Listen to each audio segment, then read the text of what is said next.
bỏ hai dây chỗ này, dây đỏ và dây treo một dây này.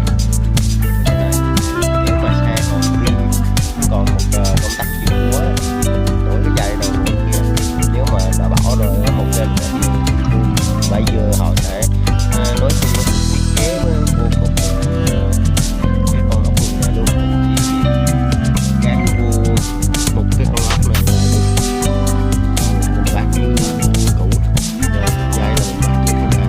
Ok anh em lấy mã nhé.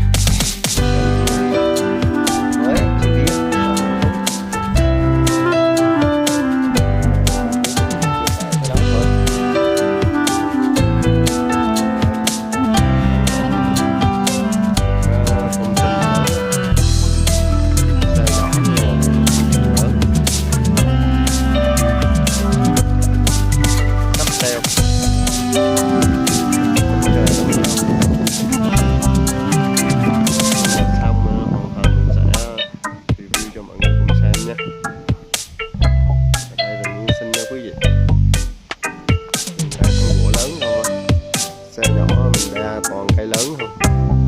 Đây bự bự đó. Trên kia có hoa lăng rừng kìa.